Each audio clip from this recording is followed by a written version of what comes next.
This is TV Podcast Industries, and you're listening to the Invincible podcast. We're talking about Invincible Season 4, Episode 5. Give us a moment. Wait, Art.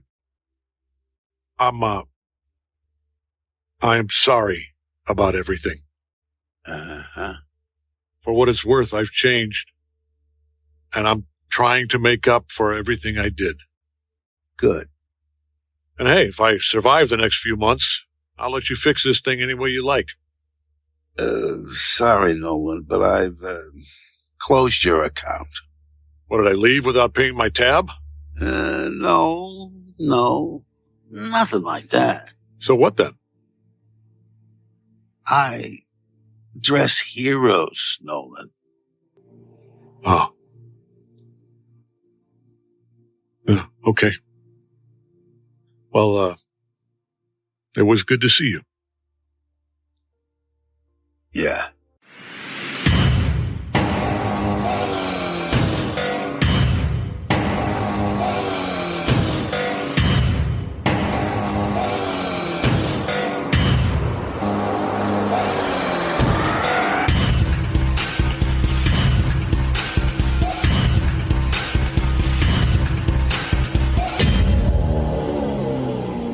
Welcome back, fellow Guardians, to the Invincible podcast on TV Podcast Industries. I am one of your hosts, Chris, and we're talking about Invincible Season 4, Episode 5. Give us a moment. I am joined by an illustrious co-host, because we have a lot to talk about. It is an action-packed, beautiful, rip-roaring, emotional, while also wholeheartedly disgusting episode. Absolutely. Oh, what an episode. Oh, we were saying last episode that it wasn't the greatest episode of the season so far, and then to be followed up with this one. Hey, you can't have all killer, right? You have to have a little bit of filler sometimes, despite what some rock bands might tell you. This one ain't no filler at all in here. I am one of your hosts, Derek. Yes, welcome back, everybody. Yes, and when we're talking about filler, we are literally talking about Mark's insides as they spill and are pulled and tweaked out by Conquest. What a moment. But we will get into that. Oh, yes, in all its glory. All its gory, Chris, yes. Glory. But I want to jump in and just very quickly kind of go through the usual rick and roll. So, Derek, do you want to tell us who gave us what, where, when, and how with all the episode details? Because some people deserve a round of applause. Absolutely. Many people do, of course. The show is based on the comic series written by Robert Kirkman and illustrated by Cory Walker and Ryan Ottley. The show developed by Robert Kirkman and produced by Robert Kirkman, David Alpert, Catherine Winder, Simon Riccioppa, Margaret M. Dean, Seth Rogen, and Evan Goldberg. This episode was directed by Choi, who's directed many episodes of Invincible, and the episode was written by Adria Lang. This is the second episode of Invincible that she's written after season 2, episode 3, This Missive, This Machination, which told how Alan's planet was attacked and had Mark go to Thraxia. So, a massive episode that she wrote in the past, and another massive one here, right? Yeah. Yeah. Chris, do you want to tell us what they gave us with the synopsis for Invincible Season 4, Episode 5? Give us a moment. Sure. Alan and Nolan discuss the situation with Mark, and he reluctantly agrees to join the Coalition's war against the Viltrumites. A remorseful Nolan also apologizes to Debbie, who angrily rejects him, frustrated that he doesn't really understand what he's done. On a lead from the Geldarian army, Alan tracks down Zoe Thompson, aka Tech Jacket, who quickly agrees to join their cause. When Oliver learns of the plan, he insists on going into space as well. After saying goodbye to Eve, Debbie and Paul, Mark and Oliver join Nolan, Alan and Zoe aboard the ship, and the team departs for Talescria. On their way there, however, the vessel is ambushed by a Viltrumite cruiser commanded by Conquest and 2 other Viltrumites, Lucan and Crad. A chaotic battle ensues, culminating in a one-on-one fight between Mark and Conquest. Mark is disemboweled by Conquest, but finally manages to kill him by strangling him to death. Nolan and Oliver find Conquest and Mark's broken bodies, while Zoe and Alan hide on the exterior of the Viltrumite ship as Lucan and Crad continue their search for them. Oh, yes. Broken bodies galore Yeah. in this episode. So let's go straight in to our points, because this episode, I'm going to jump into one part of it, and our point is Nolan's apology tour. And while there are some other bits about that we can get into about the Mark and Oliver and etc. and all that, I really want to focus in on Nolan's discussion and his dialogue with Debbie. Absolutely. Or his monologue at first. Then it becomes a dialogue. Yeah. Because this is some of the best writing I've seen in any show. We've talked a lot over our 10 plus years of podcasting. Yes. And this for me was a beautifully written dialogue about a villain almost trying to apologize and trying to get across his remorse for what he did. And then having the victim fully dismiss and kind of try and remind that person that, like, they don't accept the apology, that they have no right. It's so raw. Absolutely. So from one aspect, you have a very raw, emotional, vulnerable Nolan, but then you have this angry, emotional Debbie who breaks her wrist. Smashing it against Nolan, who she knows, like, that was just pure emotion. But my God, just such a scene, like, so beautiful. And again, beautiful in this, the delivery and the emotion that it's in a animated show. I just think Sandra Oh just does an absolutely brilliant job here, and J.K. Simmons once again always brings it to his role as Omni-Man. But what I love about it is kind of the unsaid pieces. He's saying every single word. He's delivering them with emotion. You know, he already had his apology to Mark outside, and all he really had to say to Mark was, well, at least something good came out of it, when he's explaining to him about the fact that they actually just went around the universe impregnating different women on different planets, and then was going to allow Earth to be taken over by the Viltrumites. He just says at least something good came out of it. Mark is kind of balanced again, right? Because he thought Nolan was dead. Whereas with Debbie, she can feel he's just saying words. The fact that Nolan says, I know there are no words that could possibly convey my true feeling to you, but I just want to say I'm sorry. And Debbie's like, what? Well, you've said it now. What is it that you want here? Well, I just want to say I'm sorry. You've said it. Why are you still here? What do you expect? You know, she is never going to say that's okay. He's killed people. He's left her behind. He's treated her children awfully. It felt like a great retort to those cheating men who come back to their wives after cheating and go, well, I'm sorry, baby, but I love you. You know, when Debbie goes, you left me, you say you love me, and 2 weeks later you're having a child with somebody else. Oh, well, I didn't really love her. Oh, is that supposed to make me feel better about it? That makes me hate you even more, that you would leave the planet, go off with somebody else, have a child with them, and now I'm taking care of Oliver and have been this wonderful child, and you're telling me that you didn't even love his mother, you know? Absolutely perfectly played by Sandra Oh. It's not just anger, it's that feeling of knowledge in what she's saying and pure hatred of this man that thinks he's able to get away with anything because he's 2,000 years old and superpowered. The delivery of the line, am I still your pet? Oh, so brilliant. Just, like, Sandra Oh, it was one of those, I could picture her as she said that. And I liked her in Killing Eve. I loved her in Killing Eve. She was fine for me in Grey's Anatomy. I never watched much of it. Right. I watched the first season or something. So great then. Perfect in Killing Eve. But you can see it. But I could see her embody this. And I could see her in the voice booth delivering this. And you're right. It is a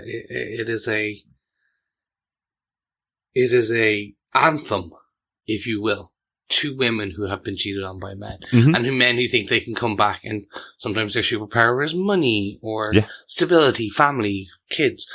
Like, it is that. Yeah. And it's like, no. No, that's not how This this is works. not. Yes. Exactly. Yeah. And we know it works because when Nolan goes, he doesn't walk out. Mm-hmm. He rockets. He does the... Yeah. And it's because you can see that even he is I wouldn't say disgusted by himself. Like, he thought it was going to go a different way. Absolutely. Yes. I think that's the thing. And you hear that later on with Alan, when Nolan's standing on the ship waiting for the arrival of Mark. And he's like, oh, why is it taking so long? And Alan goes, oh, I know this went differently than the way you thought it was going to, but you gave Mark the time. You need to leave him to do it. And that's all it seems to be for Nolan. He thinks, if I say all these words, I'll be forgiven and then I can continue about what I did before, you know? He isn't human, obviously. He is Viltrumite. They believe they get what's given to them and they take what isn't given to them. And he seems to think the only thing he's learned about being human is if he says the right words, he'll also get what he wants and what he thinks he deserves. And Debbie's there to tell him, no, that's not how this works. You are a poor imitation of human, maybe a poor painting of what you think a human is, but you're not human. Love it. Absolutely love it. And then brilliant. We opened our episode with it, the discussion with Art, the ending with Art, because you see two aspects of it. You see them share a beer. Yeah. And reminisce and talk about things. And it is what we saw prior, at the very first couple of episodes of season 1, where it is that banter between two friends. And then very specifically, what I love about the dialogue that's written for Mark Hamill for Art in this scene is he reacts to what Nolan's saying, but does not respond to Nolan in any way. So Nolan says, I've changed. And Art says, good. Not, I've noticed, or that's great, or anything like that. He's telling him it's good that Nolan's changed, but he's not willing to accept him as a friend again. This is not a friendship. This is, Nolan told me I have to be on the roof to have a beer with him like the old days, so I will pretend that that's what I'm here to do. But he quickly gets rid of him, quickly tells him he's shut down his account, which means he's no longer going to make superhero suits because this guy's no longer a hero. Absolutely love it. And then when Nolan, again dejected, flies away, just seeing Art drop, that moment of as if he was just terrified the whole time because he was being forced to listen to what Nolan wanted him to listen to, this fake apology, or this maybe fake apology. Even if it's not fake, it will sound fake after what he's done to this planet, right? Yeah. And I think that's the it's not until I did not really cop that until, well, first I saw what I thought was just dejection in that Art going, I only make costumes for heroes. Yeah. I was like, that tracks, makes sense. It's only when Nolan goes and you see Art collapsing on himself, like panting, because it is pure adrenaline and fear. Yeah. I was like, oh, this is cool. Because he doesn't know what Nolan's going to do. Like Nolan, it's just as possible he will punch through Art's head for saying the wrong thing to him. You know, that's how Art feels. You know, remember, he is the person that gave all the costumes to the Guardians of the Globe. He worked with that team, and Nolan destroyed them all in one day. Art thinking that these were his friends. This was his team back then, back in season 1. So yeah, Art doesn't know how to deal with this. And yeah, it's again, another really brilliantly played scene. Fantastic. One of the ones on Nolan's apologies that he didn't do is he didn't even speak to Oliver. He's going to fight the Viltrumite War. Oliver has been left on the planet after his mom died and after, they thought Nolan was dead. And he comes back, speaks to Mark, speaks to Debbie, speaks to his old friend Art, and doesn't even go and talk to Oliver. So Oliver is absolutely livid at this, but says he's going to fight in the Viltrumite War alongside Mark, and not one person is going to be able to stop him. He doesn't care if Nolan came down and talked to him or not. He's going. So yeah, it's just interesting that Nolan chose not to speak to Oliver, but he says he doesn't want to speak to him because he doesn't want to mess him up like he messed up Mark. Again, they just sound like words, you know? Yep. It's just, to me, the reason why I didn't speak to Oliver is because, well, that'd be a difficult thing to do. I don't want to do difficult things. I want to say the words and I want people to forgive me because that's what I expect to happen, and nobody does. It's an interesting one to see. Will they is it actions speak louder than words? So will they show Mark and Debbie and Oliver actually at some point, like, not forgive, but maybe allow Nolan back on Earth? How will they treat this? Like, is there, at the end of the Viltrumite War, does Nolan come back? Does he stay in Talescria? Mm-hmm. Like, there's so many questions I have about how they will handle this, because the dialogue in the comic books is not as raw. Really? In my view. Yeah. It again is like, you also read, like, it's different, yeah. I can't deliver a monologue the same way Sandra Hook can, even on my best day in my head. Absolutely. So it is that kind of, like, I suppose it's a level of intensity that I haven't brought to this storyline. Yeah, yeah. So I'm interested to see how they play it. Yeah. Because they also condense a lot of storylines. I think there's one, I think it was like New Rockstars or something.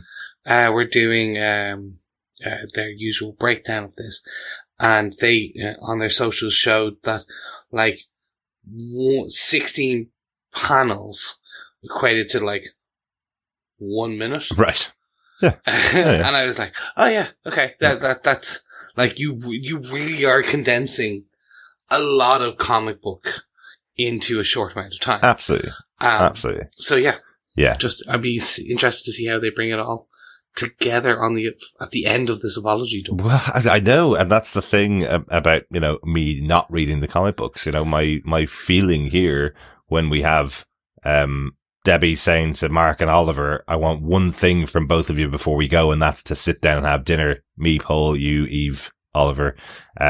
All of us sit down and have one dinner, and they sit down. It's not in silence. We don't hear their dialogue, and we have music over the top of it, and it plays out that they're having a lovely family dinner, and then everybody starts to disappear from the table over the course of the evening.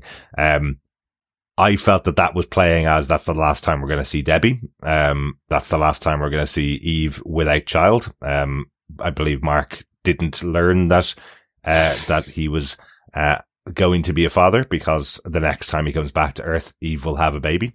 It just all felt like this was a goodbye while they go off to a war that could last quite a long time. It might even last into season 4. It might last a couple of years, and they're going across space, right? So, time's going to be a little different when they get back. So it could be a couple of years before they get back.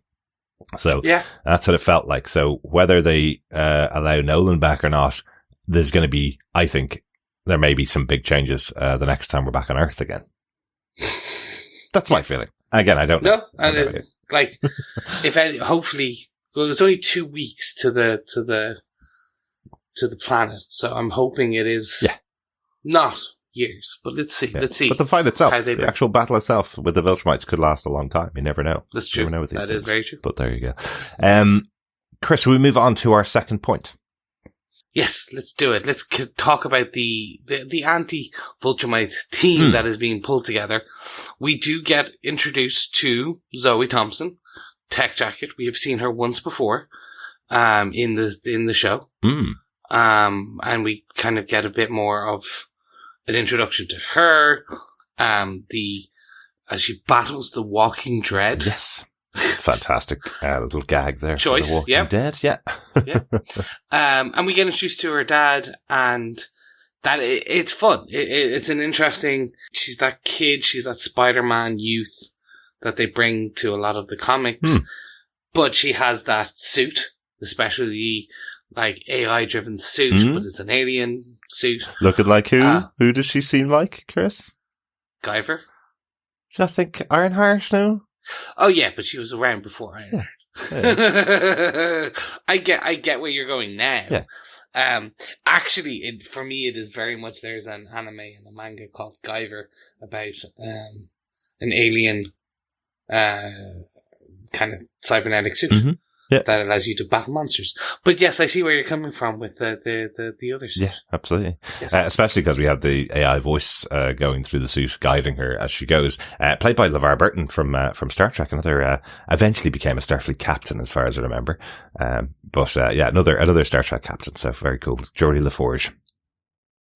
So, I did not get that until I saw it. All right. In our notes, and I went, no, that's not right. There you go. Yep. And I checked it, and I was like, Derek's done his homework for once. well, yes. Well, no, you always do your homework. You're a SWAT. Absolutely. No, for me, it's not that they wasted LeVar Burton on the AI for Tech Jacket. Right. It's just, I'm hoping he also does something else. Or plays another character. Because I was like, it's LeVar friggin' Burton. Like, this man is a nerd royalty. He's fantastic. Yeah, absolutely love him. And deserves a bigger part, is what I was trying to get at. I think what happens with the team behind Invincible, they just go in contact with people that they've been at conventions with, people that they admire, people that they've seen, and go, right, do you have 10 minutes? Or do you have 2 hours? Or, in the case of the former cast of The Walking Dead, hey, we worked with you for 8 years. Do you want to just come on and do like tons and tons of voices for this show? I noticed Ross Marquand this season is actually credited with not only all of the different voices that he does in the major cast, he's also doing additional voices for the show. So he seems to be working full time on this show, doing every extra voice in the background. And anybody who can't return to do their voice, he does their voice as well. So, So the comedian Ross Marquand has got a massive amount of voice work on the show as well, which is great. But yeah, cool to see another Star Trek alumni over here doing this, especially because there's a couple of other little Star Trek nods in the show. We know Robert Kirkman's a massive Star Trek fan, so it must be great for him to have some of the wonderful cast. After last week having Kate Mulgrew and this week having LeVar Burton, it's kind of cool, isn't it? Yeah. No, 100%. But what do you think of Tech Jacket, Chris? Because again, this is something, and I'm sure you were going to tell me at some point. I'll just drag it out of you. Tech Jacket's different from the comics. We have Zoe Thompson in the comics is Tech Jacket, right? Yep. Yeah. Don't feel any issue with it. But it works well. Honestly, the youth angle, Tech Jacket was always young. So again, it's that kind of young Peter Parker, Spidey, like Tom Holland age group initially. Yeah. So Zoe's, chirpiness, if you want to call it that, does work really well. Absolutely. And acts very well against, say, Oliver, who's on the trip. Yes. And pairs well then with the sarcasm of Alan the Alien. Absolutely. So, I think the choice is a correct choice when you think of it as that. Absolutely. When you think of it as it's a chemistry fit. Yeah. You don't need a chemistry fit in comic books. Well, yeah, but also I think, we've said it before that the creator going back to the books and turning it into another medium like a TV show gives them an opportunity to make some changes and tweaks, and having a female character like Zoe here in this cast of male characters makes a lot of sense, right? You need to kind of expand it out as well and have, a nice mixed cast of characters when they're all going into a war, right? I'm sure he was going, why didn't I bring somebody else along? Why didn't I have Eve come along for this battle? Something like that. She has gone up against the Viltrumites herself in previous episodes. Why isn't she here on this trip? So why not? The other character she reminds me of is Penny Parker from Spider-Man Into the Spider-Verse, the first one. She really reminds me of that character, and that's the kind of energy that you really want bouncing off all these other characters. Oliver is, the lively young teenager. I get it, but he's really angry at the moment.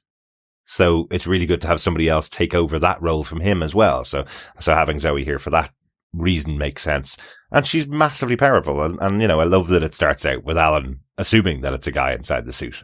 But it turns out it's not, and her dad is the one that's helping her out, and he's really annoyed about the amount of cursing that she's been doing recently. I do love the dad. That whole scene Whereas, like, the dad is supportive, and you see Alan go, I know it's only I've just met you, but we're going to do this. And he hugs them. Because it is very much so, you expect the dad to go, no, daughter of mine's going into the space to blah, blah, blah. Like, you expect it. And it's just a fun piece. He trusts her. He's going to make her some sandwiches. Yeah. Yep. But you're right. It plays the happiness and the levity of Tech Jacket and Alan plays well against what we get very quickly, which is Nolan and Oliver. Which is, we get, as part of our montage of time passing, you do get Oliver, like, wholly avoiding Nolan. Yes. And both of them having this malaise, grey unhappiness to each other. Yeah. And it just kind of building. And to the point where, like, we have Nolan remembering the first time he ever ate protein string pasta with white sauce. And like and that kind of leads back into his apology to our discussion point that we already had. But we know it's different with Oliver because Oliver is happily playing video games with Zoe. But as soon as he's there sitting reading a book by himself and Nolan walks in, within seconds, Oliver's flying out again. Exactly. So it is the juxtaposition of that too over a quiet kind of music, slow paced track of kind of sadness. Yes, but there's also just that optimism of this team are now together. They're the strongest in the galaxy that have been brought together from Earth, or strongest on Earth, let's say, brought together to go out to Talescria. They're all getting to know each other. They're told there's 2 weeks trip. So, you know, the team building up and the team getting together. And it just doesn't go well. But I love the one really interesting touch seeing back to Earth. We see Cecil and the Global Defense Agency standing down almost. They've been monitoring what's going on with Nolan in the background, as they always do. But just this moment when it's said out loud that this is the first time planet Earth won't have a Viltrumite on it in over 20 years. Huge moment. And I do love to have a little touch to RuPaul's Drag Race where Cecil says, Godspeed, boys, don't F it up. So a nice little RuPaul quote there through the mouth of Cecil. But just really interesting. I love that he vocalizes that hang on a second, I wonder what Earth is going to be like without a Viltrumite. Is it a good thing or a bad thing? There's nobody there to protect them at all of that power set. First, I love that they've made Cecil a Drag Race fan. So it's amazing. Oh, good. In that scene, I found it hilarious because when they all, as you said, they kind of, the exhalation of, we're okay. You see people in the back of their kind of mission control, like celebrating. It was like when the moon landing happened. Yes, absolutely. You see two guys in suits kind of get up and hug each other. It's like, it's just celebrating. And I just thought it was hilarious as that is all pulled together. Yeah. And again, should they be celebrating? You know, is somebody else going to arrive that only a Viltrumite could take care of? And there isn't any Viltrumite there. There's no Mark. There's no Oliver. There's no Nolan to protect Earth from someone. And remember, over the course of the last 3 seasons, the powers have been rising on people that are arriving on Earth. So, is it going to be good? Is it going to be bad? We don't know. Who knows? But speaking of bad, should we move into our point 3? Yes, let's get on there. Ooh, the Viltrumite attack on the ship here. I do like that they keep up the fact that the ship is absolutely terrible. It's only because Tech Jacket's on board and she has noticed that some of her instruments are telling them there's some long range things they should be worried about. So that's when they decide to check their instruments and it's too late. The Viltrumites are already right outside the window. And they have to make a decision effectively.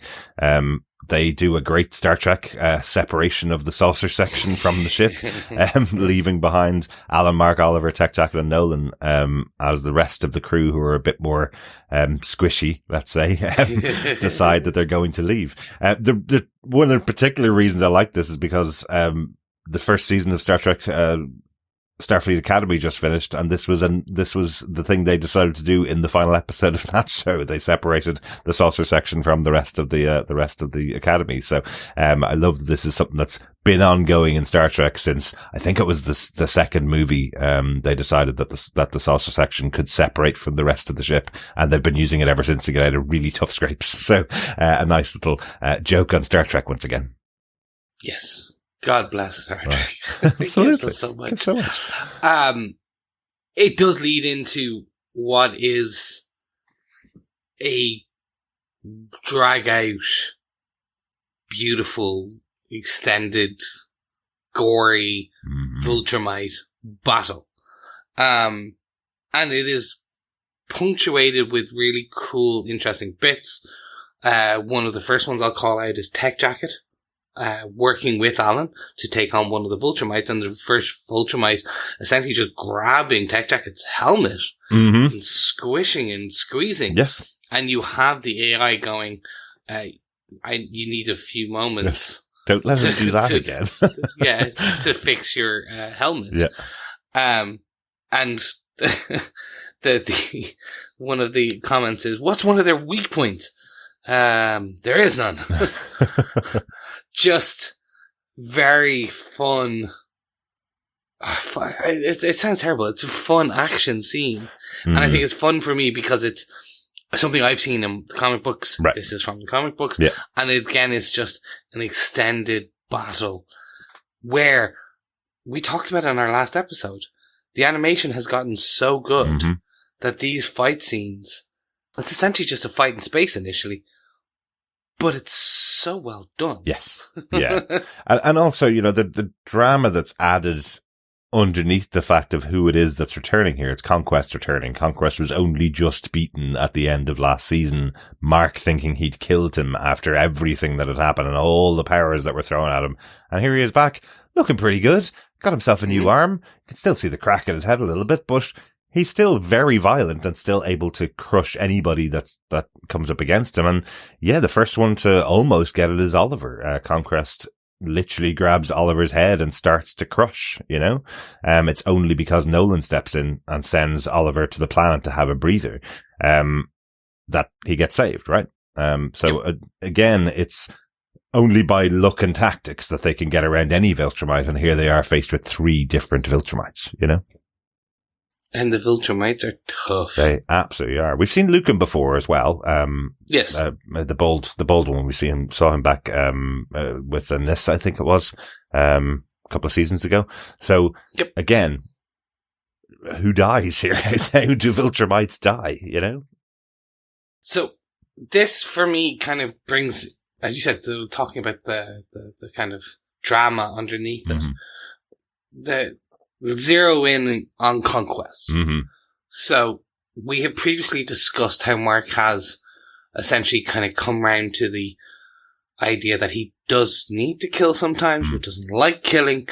And then, especially in the last episode, he doesn't want to succumb to that Viltrumite rage that does lead to the wanton destruction, if we call it that.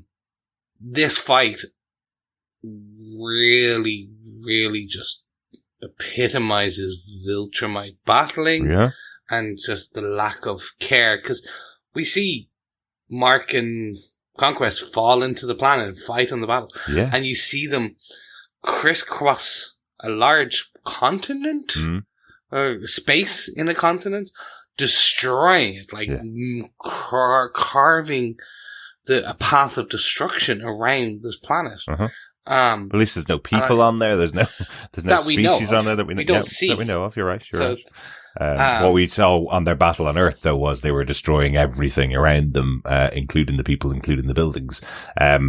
There's also a cruelty to Conquest as well here that Jeffrey Dean Morgan plays with. He goes for Oliver first and wants to crush his head because he didn't get to accomplish that when he promised he was going to do that on Earth. Yeah. Nolan knocks him out, so he knows Nolan's there. He knows Mark's there. Oliver goes to take a break on the planet, and Conquest goes after Oliver on the planet to kill him.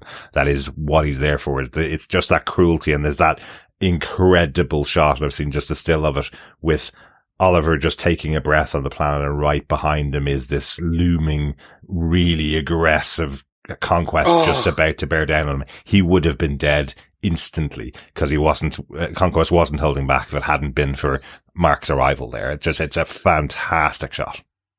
Isn't it like ripped from a panel Looks in your like mind? it, absolutely. In that you had like the first panel would just be Oliver taking the breath. The second panel is Oliver taking the breath and Conquest suddenly there behind. And then the third is Conquest gone. Yeah. But like you have like a blue, a yellow kind of like speed line kind of whooshing past. Exactly. But like it was just, you're right. It is just Conquest bathed in shadow behind Oliver is just fantastic. Like that is something that when you go for the animation Oscars, you're like, for your consideration. Exactly. How about this right here? They'd never give it to it. I know they've started giving Oscars to horror movies this year for the first time, but they're not going to do it to this type of animation for a while yet, unfortunately. No, not until we are in our late ages. Yes. But it's so good. And I think from this point onwards, I talked about it last season, the wish fulfillment of the battle between Stephen Yeun and Jeffrey Dean Morgan for Walking Dead fans. But this was even more so. This was for the fans of Walking Dead who hate Negan, and there's lots of people that like Negan in the comic books, but he stuck around for a very long time in the TV show. Not only did he stick around the TV show for 5 seasons, 4 seasons, I think it is. Gosh. He went on to a spin-off show with Maggie where he's now gone 2 more seasons of Negan, this jovial, cruel a-hole. And what they do here is something for those fans specifically, I think, of The Walking Dead. They have Stephen Yeun's Mark grab him by the throat, shutting up his stupid voice from speaking because Negan is just known for talking all the time, just like Conquest does. And Conquest never speaks again from that moment onwards when Mark wraps his hands around his throat. Yes, there's a battle that goes on for another 2 or 3 minutes of the episode. It's a huge battle still going on, but we don't hear his voice again as Mark crushes his windpipe. Finally, eventually, but what he does do to him, ripping out his intestines, I was just going, well, okay, I guess Mark can also recover from the kind of damage that's been put on the Viltrumites in the past, because this is, how can he recover from this? A lot of glue? I guess so, maybe. Yeah. As he feeds out the intestines from his body over his hands, you're going, what is he doing? How is this possible? That's one of the most grotesque, like, it was also the sound direction here, where I'd love to be the audio technician going, okay, we need you to kind of go and get us, like, squelchy, intestine-y sound. And you can see the guy going, okay. Right. And he's just like, pulling out like spaghetti out of something. And like, I think they're down the butcher shop to get the offal, Chris. I think it's definitely that. Yeah, it's just so squelchy. I do really love one of the call-outs here where we have Mark saying to Conquest, are you going to confess all your secrets to me again? Because in that last episode where we had seen Conquest and Mark had seen, you had Conquest whispering to Mark his deepest, darkest secrets. So, I don't think they like me. They fear me. And it is then Mark kind of using that to enrage and kind of put off kind of Conquest. But you're right. The final battle between these two goes on for just a fraction too long that it makes it uncomfortable. It's certainly uncomfortable. Like that's so they could have stopped it at certain points, but it goes on for like you said, another minute or two as they pull out the intestines, as you see the eyes slowly roll up a proportion. You go back to the intestines. Then it goes back to the bloodshot eyes that finally kind of resolve back into the back of the head. Yeah. And I had the captions on. Right. And it goes, I didn't even hear it. There's an inaudible help from Mark. Right. Yeah. Where you do hear, and then as you see Oliver and Nolan, kind of, as they find Mark, you do hear Mark then gurgling, help. But it does set up then the next episodes, which is going to be how do you recover? Like you said, like the Viltrumites do have healing. Like we saw that with look where Conquest is now, because he was essentially dead before. Yeah. So it is that kind of how long will it take them to recover? Like we said in the last episode, you asked, well, how long are they going to be away from Earth? Yeah. Well, if this recovery now takes 9 months for them to get better and then go fight the war, like, well, the baby's already born at that point. So all these it does add this fresh, new, interesting time piece of question. But it's just, I know Mark gave himself the name Invincible, but I would genuinely be thinking in this episode, maybe as a sign of respect to his brother, Oliver takes on the name Invincible from now on instead of Kid Omni-Man, and he's going to be the new Invincible because how is he going to recover from this? So yeah, let's see how that plays out next episode, because it literally at the arrival of Oliver and Nolan, you know, it just looks like both of them are dead. It looks like both of them have beaten each other to death, basically. On the other side of it, we have Alan and Tech Jacket, who've been fighting against Lucan and Crad, and then make the Star Wars decision, right? This is the Millennium Falcon decision to fly past the ship, and even though they're being tracked by the enemy, they can't see them as they attach themselves to the ship. They have a bit of a discussion afterwards, and I know in my notes I say that they attach themselves to the outside of the ship. It looks like they're on the inside. It looks like they're in some vents inside the ship. But has Tech Jacket created that out of her nanobot armor, and it's the outside of the ship or something? I don't know. But it doesn't seem to have delivered enough space for the very tall Alan. He's asking her to give him some more space. That's why I think it must have been created by the nanobots, because he's asking her to recreate more space. Yeah. So essentially, they're on the outside. From what I understand, they're on the outside in one of the grooves in that kind of, when you look at the cruiser, it has that kind of a groove running around the one of the tops of it. So they're in one of the grooves, and essentially Tech Jacket's suit has created a dome, and it, like, sealed it to one side, to the side of the hull, and that's where they're sitting in it. And it has the ability to create some video games. Yes. Unfortunately, just not create more headroom. Yes. But I do like it. And it does, like, it's, I saw this in a movie once. I love how they just can't name the movie. Yeah. And if you're a nerd, you get it. If you don't, you're like, okay, this is another reference. I guess it's Millennium Falcon. I'm sure they mean other movies as well. Have done this. It is very funny. I do love Alan kind of laying out, right, okay, we're attached here to the ship now. All we need to do is stay hidden until they stop somewhere. Unless the place they're going to is the planet Viltrum, because that would be really, really bad. I really like that little moment between the two of them in the kind of post-credit scene. There is another post-credit scene. Do you want to move on to that, Chris? Talk about that one. Let's do it. So, the final other end credit scene is where we have Talia, Alan's girlfriend, the now captain of the ship, and she is returning home, and she is talking to Thaddeus, the leader of the coalition of planets, and he talks about that they were in a conflict with the Viltrumites. Now they're at war. They're moving to war, and it does. I suppose your question is, okay, great, we're going into the Viltrumite war. What is that going to mean? Yeah. But the fact that 2 episodes ago, we learned that the Scourge virus 2.0 is being kept on the planet as well. And he said, I would only use this if there's a point of no return and I can't if I must. Is this the must? Now that potentially Nolan and the others won't return, maybe they haven't survived, is this where they will use that scourge as part of the war?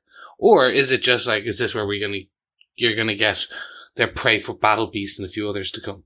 Yes, it is really interesting to make the decision to go into battle without the strongest Viltrumites, I guess. Everybody they had been sent to Earth to collect. They do still have the option, as you say. That option could be the new virus, right? So maybe they'll just unleash that, and the war is over, and so are all the Viltrumites, if it works. And Mark, and Nolan, and Oliver, and Oliver. Yes. Yeah. Anything else? Any other notes about the episode you want to mention, Chris, at all? No, not really. I like the nerdy callbacks, the video games callbacks, the Star Trek callbacks. There's definitely a lot of it is just fun. So I do enjoy that they call out these pieces. And in an episode where not much happens, a lot happens, if that makes sense. Oh yeah. Like, absolutely. it like a good chunk of the episode is taken up by the Viltrumite attack and the battle at the end. Mm-hmm. But, that is kind of a lot happens, but not a lot happens. Right. If that makes sense. Yeah. I would say this is probably my favorite episode of the season. Without doubt, it might even be one of my favorite episodes so far as a fan of the show now, because the character moments that are here with Nolan trying to say the words that he's apologizing and the treatment that he's getting back from Debbie and from Art. I think that's just fantastically written. It's something that you don't often see. It's so well written, but you don't often see these moments where your characters get to have a moment to tell someone, we're never going to forgive you what you did. Thought that was brilliant. The Viltrumite attack is just incredible. I wasn't expecting. I thought, okay, we've got another 10, 15 minutes left in the show. They're going to get their mission when they get back to the coalition of planets. That'll be fine. Nope. Massive battle once again and the return of Conquest. I hope he's dead. I really hope he's dead. And what a way to take him out. It was really, really good. Overall, don't think there's anything else to mention. I just want to mention one tiny little thing, just the conversation with Alan and Mark.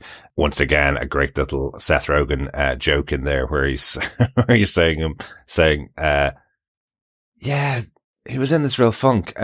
Funk is an Unapayan word for which means bummed out. And Mark's like, yeah, I know, that's the same word on our planet. And Seth Rogen just plays it so well as Alan going, how is that possible? How could in all the world words in all the planets, how could possibly have the same word meaning bummed out?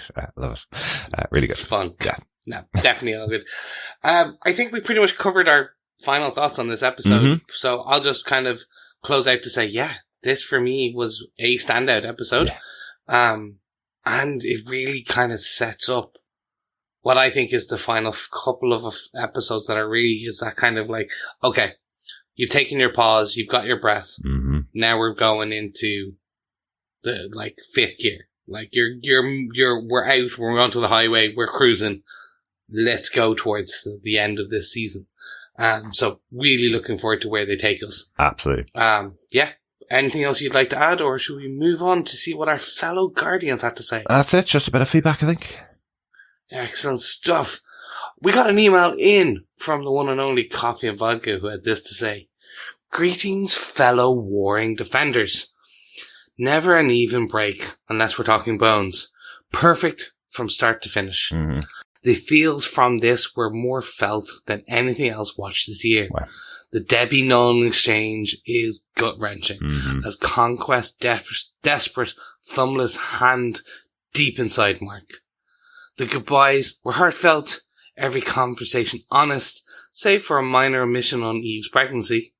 And just when you think you're getting a violence-free episode with yet another fun journey aboard the Venture, bam. Mm-hmm. It's Viltrumite vivisection time. Oof. But no punch seemingly as hard to take as the one Nolan received from Art when learning he had lost his hero count. Mm-hmm. With all that going on, however, would have to say my favourite set of moments were the visible absence of Cecil's team and their collective sigh of relief at Nolan's departure. Easily so far the best of all seasons. 5 farewell family feasts, choked out champions, and father and son contusions out of 5. Peace and take care, coffee and vodka. Thanks, coffee and vodka. Yeah, we didn't even mention Eve's omission of her pregnancy before Mark goes. And that's like, in terms of where that leads, like, we kind of touched on it, but just really, like, that omission from her really is glaring. Like, he gives her another opportunity when they're in bed and saying goodbye. He gives her another opportunity to just, if there was something you were trying to tell me yesterday before everything happened, you can tell me now. And like, no, you're going off to fight a war. Well, I'll tell you when you get back, kind of thing. Big moment. Yeah, and as Coffee Vodka said, like, it is potentially some of the most feeling of feels for anything we've watched this year. Absolutely. Like, it's true. It like that Debbie Nolan exchange is gut wrenching. Absolutely. Thanks, Coffee Vodka. Yeah, and the other thing we didn't mention was Mark biting Conquest's thumb off and spitting it back in his face as well. He was not giving up in that fight. Really good. Thanks so much for that, Coffee Vodka. We also got some feedback in from Dr. Bob over in Discord, who says the righteous anger of Debbie, the walking dread, showing us quite clearly why everyone needs a safe word, and the amazing delight of Alan, and all in the first third. Impressive battle scenes, which confirm I don't understand Viltrumite anatomy, and while Paul got dinner, he still hasn't got his pancakes. Well, they basically got rice. Rice and sides, that was it.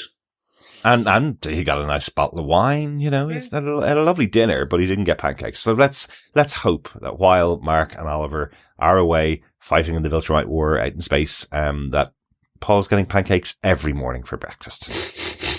That's what we'll hope. It might be off screen, Dr. Bob, but he's getting his pancakes, I'd say. Fantastic. Thank you so much for all your feedback for the episode. We want to hear from you again on this episode. You can email us to feedback@tvpodcastindustries.com or pop on over to our Facebook group at facebook.com/groups/tvpodcastindustries. Or just like Dr. Bob, you can pop on over to our Discord. There's a spoiler post up there for each episode of Invincible as it's released. The details of our Discord are in our show notes right here, or just look for TV Podcast Industries. Yes, we will be back for episode 6. You Look Horrible, after it airs on episode 8. But just remember, we've lots of content going on available for you. We're currently kind of watching and recording on Daredevil Born Again Season 2 over on Disney Plus. And since we are in April, it is the month where we get the final season of The Boys. It is going to be gut-wrenching. More so than probably how the Invincible was this episode. So, and over on Disney Plus, there is Maul, Shadow Lord, the animated Star Wars series from the guys who brought you Bad Batch. Highly recommend you guys watch that too. So if you like what you hear, make sure you go on over to tvpodcastindustries.com where you can subscribe. Where you can subscribe to all our feeds, all the places, all the links. It is the home of TV Podcast Industries. Yes, I have to confirm we're definitely not going to be covering Star Wars Mole. We did get the episodes in advance. We were planning to cover it. We've seen the first couple of episodes. They are available on Easter Monday. First 2 episodes are out. Highly recommend checking it out. Definitely go watch it. But we realized if we committed to recording on the first 2 episodes, we would then be committing to record on the other 8 episodes. And we just do not have the time to do that with all the other shows going on. But highly recommend. Wow, it's really good. There's some really cool story beats in there, and the animation is top notch once again. So highly recommend checking that out. And let us know what you thought anyway. We might even put a spoiler post up on Discord for you to discuss it there, and then we can chat about it later on in the year when there's less happening, right? 100%. Yeah. Well worth watching though. There is so much content. It's almost like it's spilling out onto us from a hole in the abdomen, much like Mark's intestines all over Conquest. Lovely. And with that, as the same way, Mark collapses and falls to the side and goes, "Help!" or gasps, "Help!"